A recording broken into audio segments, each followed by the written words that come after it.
Hello दोस्तों, कैसे हो आप सभी। उम्मीद करते हैं आप सभी बहुत अच्छे होंगे। आज मैं आपको एक ऐसी वीरांगना की कहानी बताने जा रहा हूं जिसकी गाथा को सुनकर आंखों में आंसू आ जाता है। राजस्थान की तपती रेत में जहां सूर्य भी संध्या को रक्त रंगी आभा में ढल जाता है, वहीं इतिहास के स्वर्ण पन्नों पर एक अमर कथा लिखी गई, मेवाड़ की महारानी पद्मावती की। यह सिर्फ सौंदर्य और प्रेम की कथा नहीं, बल्कि साहस, बलिदान और स्वाभिमान की गाथा है। आरंभ सिंहल द्वीप की राजकुमारी।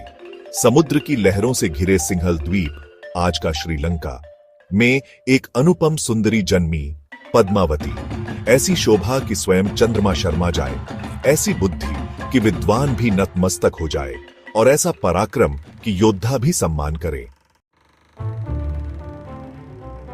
राजा गंधर्वसेन की पुत्री पद्मावती केवल रूपवती ही नहीं, अपितु वीरता में भी अद्वितीय थी। तलवार की धार और घोड़े की लगाम दोनों पर उसकी पकड़ थी। लेकिन नियति ने उसके भाग्य में केवल महलों का सुख नहीं, बल्कि इतिहास में अमर होने का वरदान लिखा था। राजकुमार रतन सिंह और स्वयंवर। उधर राजस्थान के मेवाड़ में राजपूतों के शेर महारावल रतन सिंह का पराक्रम गूंज रहा था।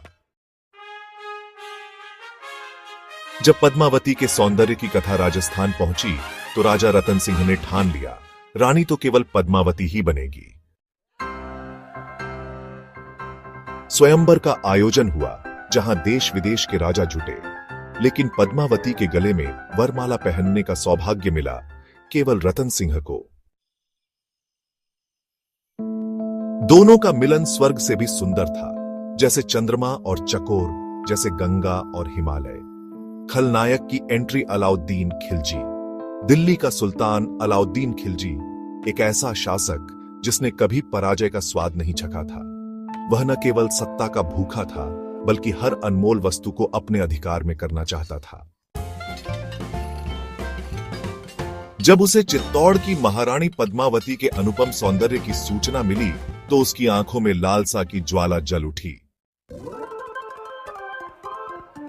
खिलजी ने चित्तौड़गढ़ पर हमला करने का षड्यंत्र रचा, लेकिन सीधे युद्ध में राजपूतों का सामना करना आसान नहीं था, इसलिए उसने छल कपट का सहारा लिया। उसने संधि का प्रस्ताव भेजा और कहा, मैं केवल महारावल रत्न सिंह से मिलना चाहता हूं। छल का खेल।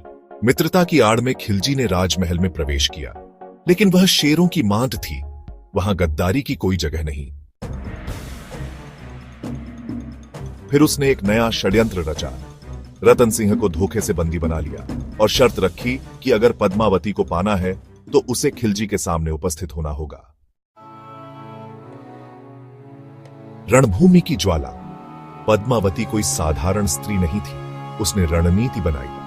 गुप्त योजना के तहत राजपूत योद्धा रतन सिंह को छुड़ाने के लिए दिल्ली गए और भीषण संग्राम हुआ। रतन सिंह को मुक्त तो करा लिया गया, लेकिन खिलजी की सेना चित्तौड़ की ओर कूच कर चुकी थी। जौहर स्वाभिमान का महायज्ञ। चित्तौड़ का किला रणभूमि में बदल चुका था। राजा रतन सिंह अंतिम युद्ध के लिए तैयार थे, लेकिन पद्मावती को पता था कि अगर खिलजी विजय प्राप्त कर लेता है तो राजपूत स्त्रियों की अस्मिता संकट में पड़ जाएगी। राजपूत वीरों ने युद्ध में अपने प्राण न्योछावर कर दिए, लेकिन हार नहीं मानी। उधर रानी पद्मावती ने हजारों राजपूत महिलाओं के साथ जौहर का संकल्प लिया। आग की लपटें उठी और इतिहास ने वह दृश्य देखा जहां नारियां सम्मान और स्वाभिमान के लिए अग्नि में समा गईं। जब अलाउद्दीन खिलजी किले में प्रवेश करता है तो उसे केवल राख मिलती है, वह जीतकर भी हार जाता है। चित्तौड़ जलकर भी अमर हो जाता है और रानी पद्मावती इतिहास में स्वाभिमान और बलिदान की देवी बन जाती हैं। आज भी जब राजस्थान की हवाएं बहती हैं, तो उनमें पद्मावती के बलिदान की गूंज सुनाई देती है। यह सिर्फ एक कथा नहीं, बल्कि नारी शक्ति और सम्मान की अमर गाथा है।